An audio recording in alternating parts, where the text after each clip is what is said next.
Well, thank you both for coming. I appreciate it. This Sure. is an opportunity for us to talk and connect and have like this generational conversation amongst men. We all have it in common that we're here, that we've had rice experience as a background, Mm-hmm. and but we've got this generational perspective to talk through. Like you may have some questions for us, and we may have some stuff for you, and so let's just sort of have this conversation and have a dialogue. So let's just get started, and maybe if you just introduce yourself, and Okay. I know Chandra is the one who connected us, and you can tell a little bit about that connection as well. Sure. Yeah. So my name is Shungu Zimbwa. Yeah, I'm a senior now, so I'm about to graduate. And yeah, I'm studying chemistry here at Rice. I have plans to pursue like an advanced a dual degree of an MD PhD. And yeah, I met Chandra through my work with the Rice Black Men's Association. It's a club that I helped to refound here at Rice after disbanding of the club like some years ago. And this year, I was fortunate to be the president of that club, and through that club and the like, initiatives that we want to put forward, which is basically just community for Black men, leadership and service roles for Black men, and we want to do that through mentorship. And a big, part of mentorship is that kind of idea that you can be a mentor while also mentoring people, and in a way, we are looking for mentors through ARUBA. ARUBA is the Black Alumni Association group, and these are people that did had gone through Rice, and after graduating are still part of the Rice community, and we wanted to tap into that sort of community, and through that kind of idea wanted to work with Chandra, and she's been great in connecting people and kind of also boosting Aruba into more spaces and into like a greater outreach initiative or efforts to better kind of get in contact with Rice alum. And yeah, this is one of those partnerships that Chandra started, is also introducing me to Rice, and this has been really cool. Perfect. Yeah. Thank you, James. James Brown. I am an alum, technically an alum of Rice, not a graduate of Rice, but I was at Rice from 1990 to 1992. I spent almost 25 years in the hospitality industry, where I was bringing conventions to Houston. I worked the corporate and sports side. And then several years ago, I launched my own company called the Exchange Zone, where I'm a professional speaker. I work in leadership, customer service, sales, team building, business relationships, and the Exchange Zone comes from my track days and making sure that the baton does not drop. So what do we do to make sure that we hold on to that baton wherever it takes? Because if we drop it, we become disqualified. When you're disqualified, you can't win the race because you can't even complete the race. So in the Exchange Zone, champions don't drop the baton. Nice. Nice. That's great. So as the we've all had time at Rice, and I think one interesting topic that has sort of come up, and that you're championing this effort for Black men on campus now, Mm-hmm. and I know James and I, in our time, we felt some kind of way about being on campus at the time, and Sure. I've heard. I think a lot of us older guards sort of feel like it's maybe things have gotten better and changed, but then I've heard that it hasn't a change, or there's still challenges to this day. Sure. Maybe and given you're like right in the middle of that, like speak to what is campus life now today Sure. as a Black male. Yeah, so I know that I also have heard that a lot of alumni have had some, very difficult times with Rice and existing on campus. Obviously the campus wasn't kind of made to be there for Black students, and at one point, segregated and separated Black students from even attending or, getting into that, Yeah. getting into Rice. And, from that of no students at Rice, we've obviously built up to like, some students at Rice, and now we're around like a 7%, population rate of 7. correct, right, around 7%.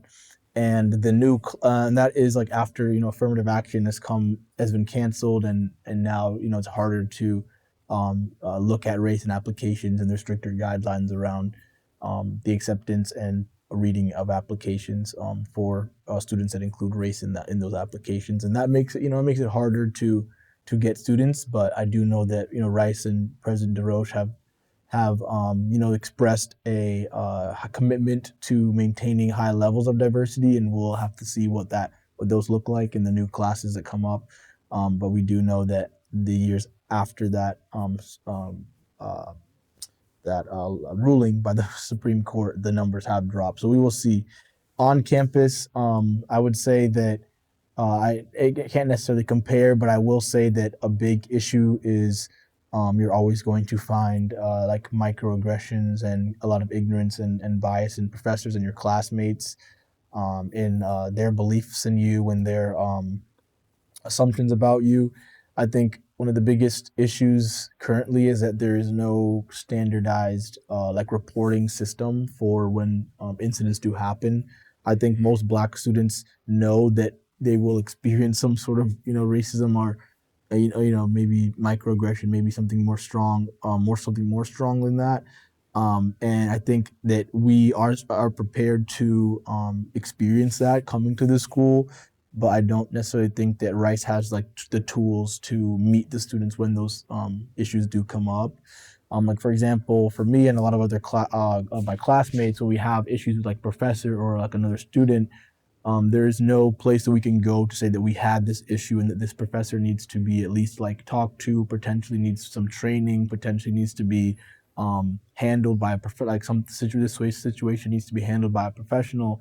And why I find that really problematic is, this is a very small campus and you have not all your classes are too big. If you have a falling out or some incident with your professor, you need to be able to safely and productively handle that. And then the next day, the next week, still come to class, still feel safe, not feel the professor is against you. And without a mandatory or some sort of standardized reporting system, that becomes a big issue when students have to take that responsibility on for themselves, potentially jeopardizing relationships with the professor when they just want to, potentially have a teaching moment or a learning experience, or potentially feeling that they're discriminated against or they're in harm's way. And that I think is a problem. I think a lot of the classes have like a syllabus. Basically, they're showing a lot of like the grading and assignments and like kind of rules, I guess, for the class. They include certain reports like Title IX, like if you have certain certain discrimination against certain groups, and race is not included in that syllabus. And that also shows like that there's no kind of standard for how the professors deal with race in class. There is Title IX, which is more about gender, more about like sexuality, certain things. And I do think that those are important. It's just hard to kind of understand why diversity does revolve around a lot more around those issues in almost kind of in spite of the other issues that are and were like the foundational diversity types of issues, which were race based. So I think that's probably the biggest kind of thing, is that students want to be able to deal with those issues when they come up in a standardized way. You said something in your response about you're prepared to deal with it coming on campus? Correct. Yeah, people expect to come to a PWI and think, well, it's not always going to be a safe space at all moments of my life. Wow.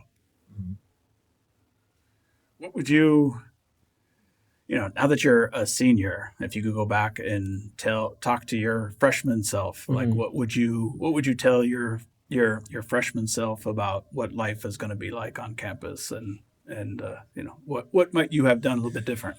I think I would definitely reserve a lot of my I would say I'm a little bit of a risk taker, a little bit of a go-getter, and I would like to maybe take more time before I make certain decisions in my life, because I do think that a lot of my decisions have had consequences that I've definitely learned from, and maybe would benefit from not having to learn from as well, would be something that would be beneficial. So I would just let myself know to just take a lot of time to make decisions. And yeah. Wow. What about you? So now that you've had a few years, apart from campus, like now that you have, as an adult, you can sort of reflect back as at your time as a student, and like what would you do now that you would have told yourself when you were? That's interesting. I probably would have been a little bit more vocal. I probably would have taken a little bit more chances. In the early '90s, I don't even think I had the capacity to articulate what you've been able to share, even up to this point. Certainly not as a freshman or a sophomore. There were some things that happened at Rice. So as I stated, I started at Rice. I finished at Southern University. So I had a chance to experience extreme PWI and then extreme HBCUs. And the things that at Rice, you do need to be a little bit more patient. There are assumptions that are made. I had a roommate that was African American, that was on a full engineering scholarship, and every day he had to answer, "What sport do you play? Why? Why is it assumed that because you're Black at this school that you're an athlete?" And then they would ask, "What sport are you in?" And I'm like, "I run track." And then this look of you don't deserve to. How dare you come here? We're not an athletic school, and that sort of thing. So I would probably tell myself to probably scale back some on being an athlete and just kind of play it neutral, understand the relationships that were there, and probably galvanize a little bit more what you've done with the Black Male Association at Rice. I knew my college mates, and I knew my teammates, and I would go support the football team, and I would go support the basketball team, and we knew each other, but there was no official safe space for us. We would talk amongst ourselves, and then that would be it. You get up the next day and go deal with the same thing again. Yeah. And the other side of that, though, is I would also figure out how to develop relationships with some of those other people who I did not understand. And work that side of it. In hindsight, that's probably some things I would tell myself. Mm-hmm. Yeah. It's interesting. I think it's interesting that we have like the athlete perspective versus, in some of our other conversations, we're sort of having these conversations about the athlete. We're having conversations about the athlete versus the academic, right? And the us versus them dynamic that we felt that was there. But you're not an athlete. How do you how's that us versus them dynamic sort of manifests itself for you? How do you perceive that, given kind of where you're at? Yeah, I think I perceive it in a big way. I understand that the athletes have a huge commitment in pursuing a sport as well as the academics of Rice. And what that looks like and how it manifests for me is that, we do have a lot of athletes that are Black men, and the members of my club tend to not be Black men. And a big part of why I believe that is, and tend not to be Black men. Sorry, tend not to be athletes. Sorry. Oh, yeah. Okay. Wait a minute. You have a Black male club then? Okay. All right. Got it. I got it. Yeah. And a big part of that is just because I believe they are very busy, and it's very easy for them to remain in their own groups, which are like the athletic groups, like their friends on the team, right? And a few of the athletes that are Black men do come to our events and do hear about what we're doing and kind of are part of our community. But yeah, oftentimes many of the Black men that are athletes are separate from us as well, and the things that we do as a student club. That's interesting. How does that make you feel? Yeah, first makes you feel like we need to do something to try to attract them, right? And then also somehow that I'm also kind of unsure of how does it work to get them in here when they do have so much going on. Yeah. So it definitely makes it, it makes it difficult because we already have such a small group of guys, and then we lose a lot of our, like a huge kind of portion of our important guys of the classes of the school, right? So it's definitely a hard thing to do because we want them to be a part of our community. At the same time, we can't kind of keep calling them to be when they have so much. So it's kind of a hard thing to manage, to try to find the right sort of in between to get them Right? I'm involved. struggling. I'm really. I'm struggling because I'm putting myself back at that point, and I wouldn't have done it. Would you have done it? Would you have joined his club when you were Probably. You think you would have? Probably. Well, number one, depending on when they met, but I was all about the community.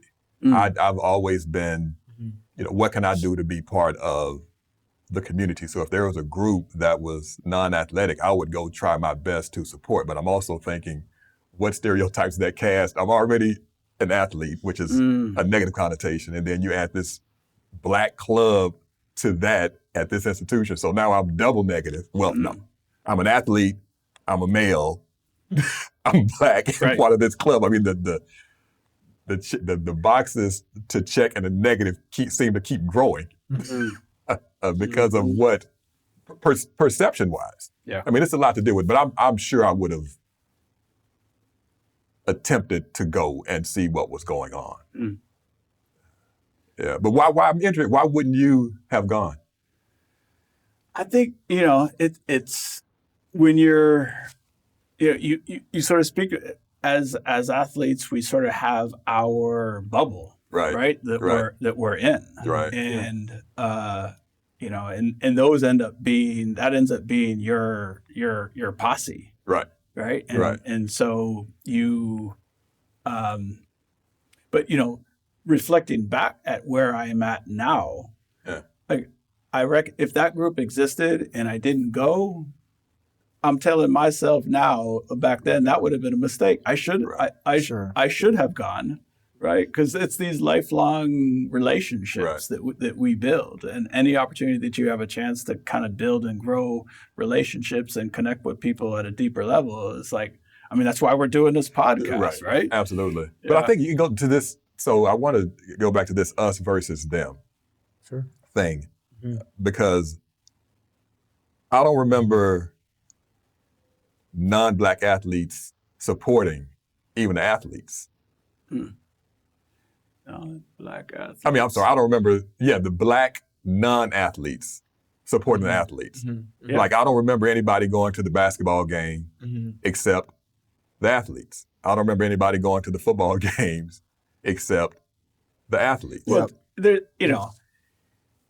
at the time, like that's a pretty small group. There were a few, and you said your roommate was an engineer. My roommate was an My engineer. roommate didn't go to anything. Yeah, he didn't go. Well, that's a good point. I didn't think about it. Mine didn't either. Yeah, that's what I'm saying. I don't remember. So as you talk about this, us versus them, there's this, athlete versus non-athlete, but then you have this internal potential conflict. He's like, I don't have time to go. I don't have time to go to that. Yeah. Yeah, no, it's true. No, like even as like a personal, like even personally, like it can be very difficult to be like, oh, I'm going to go to this game, and like not a lot of people are going to this game, or like, not a lot of fellow students are going as well.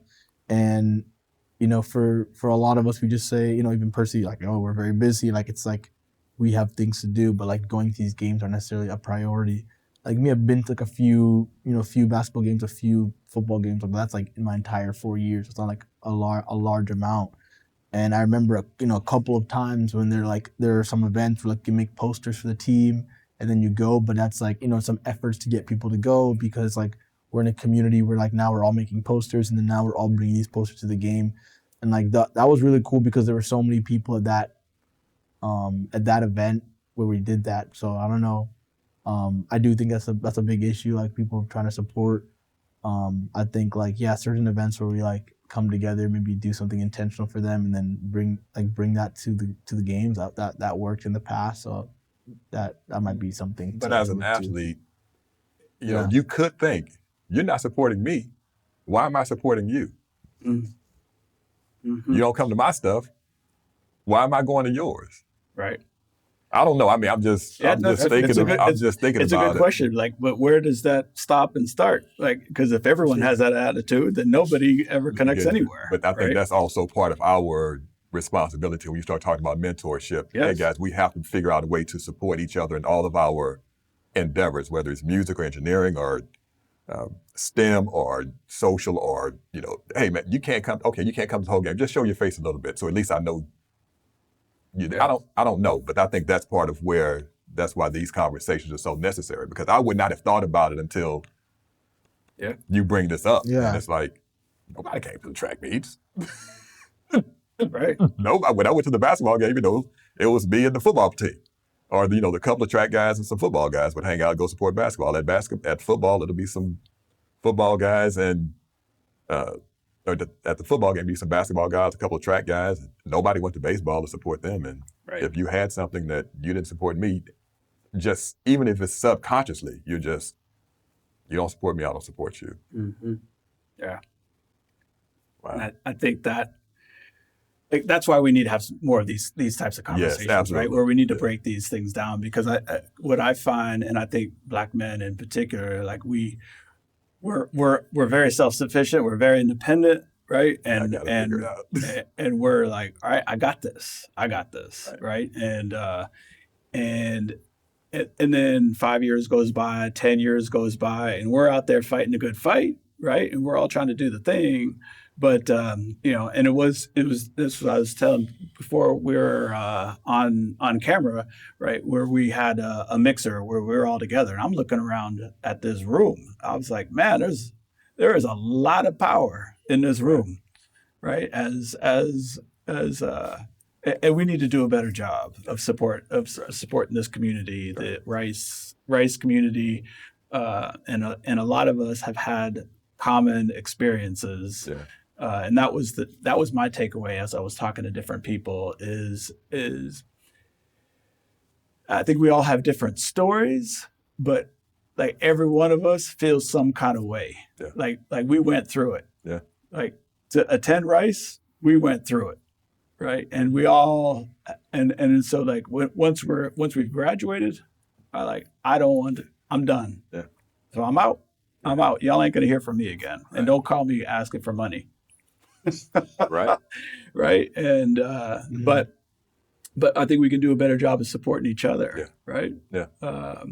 And I think that's kind of the point. And I applaud you for the group that you're putting together. Yeah. And that's why we want to try to have these conversations where we sort of break down these barriers. Just at the end of the day, it's like these relationships that we're trying to forge, and that we can be there and support and help each other. Right. And we know, because we went through it, and what it's like to be you. And what the thing that I heard you say is, like, when you have an issue, who do you go to? Right. And like the fact that you're even having that conversation and thinking through it, and like what are the structures of what that should look like? It sounds like it doesn't exist, but what it should look like, I didn't even have that thought. Did you have that thought? No, I just have to suck it up and figure it out. Right. Yeah, that's what I'm saying. When he was able to articulate, I was never not at that age. Yeah.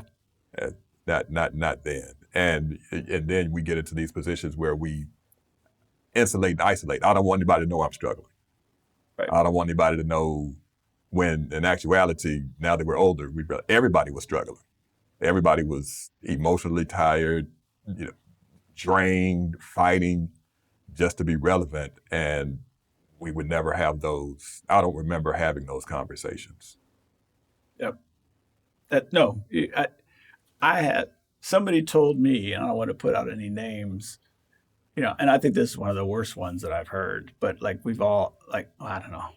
I could tell my story, but I don't want to like out the specific, because you'd be able to piece it together. But somebody told me that they were walking through campus, going to the library at 11 o'clock at night, and they're walking over there, and Campo was pulled up and rolled the window down and was like, "I need you to run." It was like, "Run where?" It's like, "I wish you would run," and right, and it is just so bad. It's just so bad. Wow. But a number. That's terrible. Except, what do you do? What do you do? and my story that I have is equally as bad. It's equally as bad. I just don't want to tell it on camera because you'll know who it was. Somebody might listen to it and know who it was. But like I think so many of us have. And from your perspective, like, is that part of the reason why you ended up leaving? Feeling welcome was not anything that was outside of my couple of track teammates and my coaches. Feeling welcome was not something I felt at Rice, and that certainly by the way, you go to college with this certain expectation. That's why I was interested in your commentary about these are the expectations we have going to PWIs. I knew what I thought college life was. And, between different world and, I finished at Southern. My parents were, Southern alum. And what I thought college experience was supposed to be and what it was polar opposite. It wasn't what I thought it would be. Now, every school is not an HBCU. Every school is not a party school. And even though Rice parties harder than almost any school I've ever heard of. I mean, when you're having kegs on the floor on a Wednesday to start the weekend, that certainly did not happen. So it's not about the party, but it's the coping things that people have to go through. You see somebody who made a C and they try to unlife themselves over a C. It's like, what? It did not make sense to me. Mm-hmm. And so feeling welcome was not something that I was overly experienced at Rice. Yeah. So then you switch and go to HBCU. I go to HBCU. Yeah. So what's the difference in life on campus? What's the difference between night and day? Rice was, here's your syllabus, and I don't know if it's still like, here's your syllabus. We're not allowed to proctor exams. You sign your little, on my honor, I vow that I have not received or given information on, your little oath thing that, don't even get me started on that, getting called on that. But at Southern, the professors are, you better have you behind the class. I don't care what your test grades are. You need to be in my class. Or they'll see you on campus and, hey, Mr. Brown, where were you today? Oh, you have time to be out here talking, but you didn't have time to come. Okay, I remember that when it's grading time. The campus life, there was no alcohol on campus. There were no co-ed dorms. There were no, you had community restrooms, but there was no, each dorm, and they were dorms, not colleges, but each dorm did not have its own cafeteria.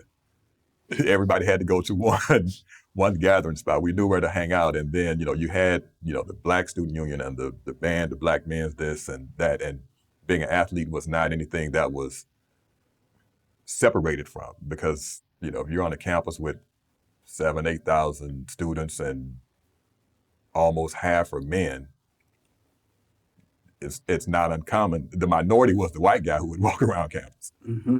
And then I had to think, how do I make them feel special? The instructors knew you by name. It wasn't just, what's your number? And you could go to them. And if there were issues after class or before class, so they'll tell you, hey, you're not doing well in my class. I need to see you in study. I need to see you in my office at such and such and such and such a time so we can get this fixed. We want you to stay here. Unlike other institutions where I guess that's true. I never thought about it like that. That professors really are.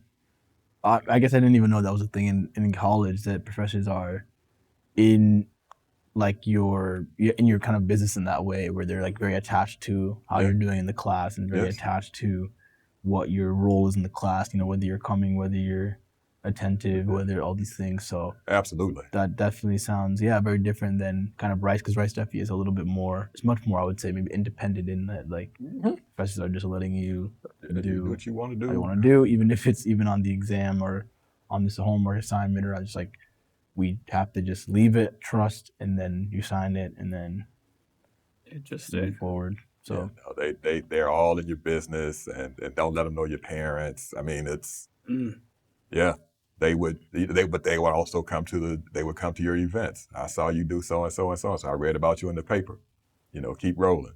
And it was just the support was different. The alumni would come back, and somebody like yourself, hey, this is what you have, this is what you want to do. okay, do you know so and so and so and so and so and so? Let's get you an internship. Let's get you a job. Let's make sure you have someplace to go when you finish. Sure. This is how you interview. Yeah. This is how you dress up. We would have to, one day a week in the College of Business, we would have to dress up. And I remember specifically, a kid walked in. I won't call his name, but he was like, "Where you think you going? You can't get a job looking like that. When you come back next week, I need you to look like you want a job. Nobody. That's good at your little country church, but that's not going to work here." They cared, like cared. Yeah. Interesting. So, yeah, how do you feel? Like one of the questions I was going to ask is like, so now, what did you take away from Rice that has served you well or has not served you well, decades later? But the other part of that other question is that the unique perspective that you have is like you can compare two different schools. Well, I feel like between Rice and Southern, or the PWI and HBCU, I can go in any room and function. There's no room that I can't function in. So whatever environment, I feel like I can do that. The independence that Rice gave you, the liberty to do and be yourself, is liberating yet dangerous. I mean, you have to have a certain amount of structure and a certain amount of discipline and a certain amount of self-awareness. So I was able to take some of that, the discipline that it took, to stay up all night and study was not uncommon for me. If I had to pull an all-nighter, because at Rice, it was not uncommon to be in the library at 2 a.m. Yep. And so taking that really served well. Being able to talk to, as a speaker and even as a communicator, just walking in rooms, being able to talk to STEM people whose language and communication style typically is different than non-STEM. Talking to nerds is different than talking to others, and not just Black. I mean, when you walk up to somebody who's a guy at Rice, his greetings and salutations, and he was serious. What are you talking about, man? And good morning to you too. So, being able to understand the diversities of people, being able to put people in a position to be trusted, which Rice gave you.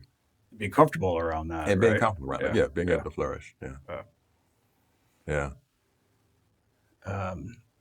Any Can I say this real quick while you think about your next one? If there's anything I can do for the group, I know the semester's coming to an end.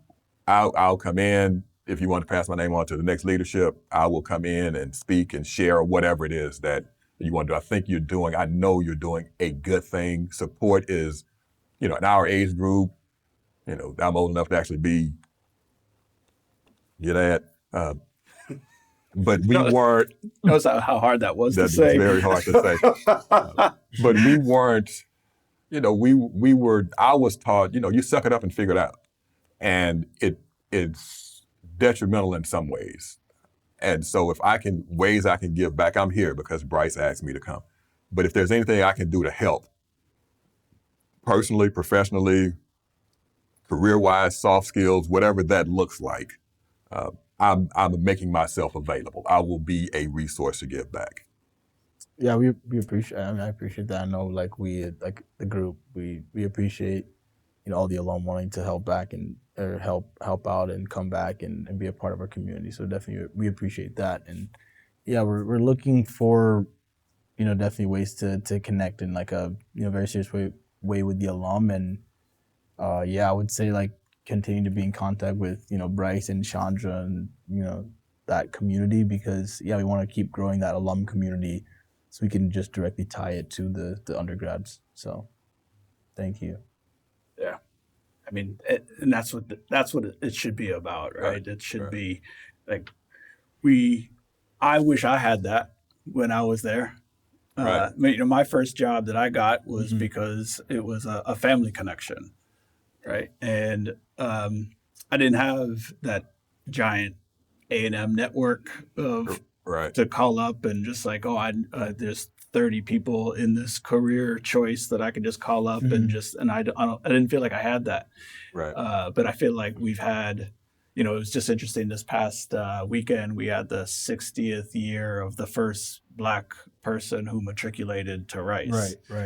Right. And Insane. And it's what, first of all, I have to say, like, she walked up on stage. She had a choice to take the ramp or take the steps. She's 96 years old. She took the steps up on stage to address the it was incredible. Like, it's an inspiration. Yeah. But now we've had years of people coming through the school, and I think many of us in our generation, like, we're out there, we're in the career, we're in the workforce at this point, and there weren't as many options for us when we were there, right? And now for you, there's a lot more options, and we need to start, taking advantage of that. And I think many of us are just, even like you and I, disconnected. Like, we should be connected more, and then making ourselves. It's amazing that you make yourself available and for the current folks, because we know y'all went through it, are going through it rather. Yeah, and we also know that times, because while times are people's we struggle on campus now. We definitely understand like that y'all had a different kind of relationship with campus, and a lot of the like older folks, or some of the more like first folks to kind of come through like being Black on campus, like had very, very, very much like a different relationship with Rice. And a lot of our students here, I think, are we're leaving with some difficult times, but it's not as like, we're not as like as big as like, oh, we need to have this full separation for some sort of like healing, or some sort of like some sort of like just to get over it and just to like be a part of it. We actually are like, okay, we're gonna come back, and in some way, some capacity, I think we're more open to that, just because progress has occurred over the last years, I guess is what I'm trying to say. And so we do understand that there's basically some harder times that you guys went through, but we would appreciate y'all trying to come back. And it's also easier for you all too. I mean, when I was we didn't have cell phones, we didn't have LinkedIn, we didn't have Facebook, we didn't have any communication. So if I saw you, I saw you. If I had your home number, if I happened to run across your work email, and emails weren't even, you can't even imagine a world without cell phones. There was a world where we didn't have cell phones. Like, I would just show up at Bryce's room and knock on the door and hope he was there. And if he was there, great. If he wasn't, I had to walk back across campus, because that was it. Yeah. Because you were Brown, right? No, I was at Jones. I was Jones North. Yeah. So I wasn't walking over there. Nobody was coming to Jones North. Nobody. Vega 13 barely came through Jones. Okay. So you have you have a way of communicating now and staying in touch and I'm not making excuses. It just didn't. Bryce and I went to high school together, and oh, cool. Really cool. There was just we didn't have it. I mean, you had your home phone number, and that was it. Yeah, that was it. There was no email. That's fair. Yeah, we can take advantage of the new communication devices, and you should. And even this is taking advantage of that. So it's really cool.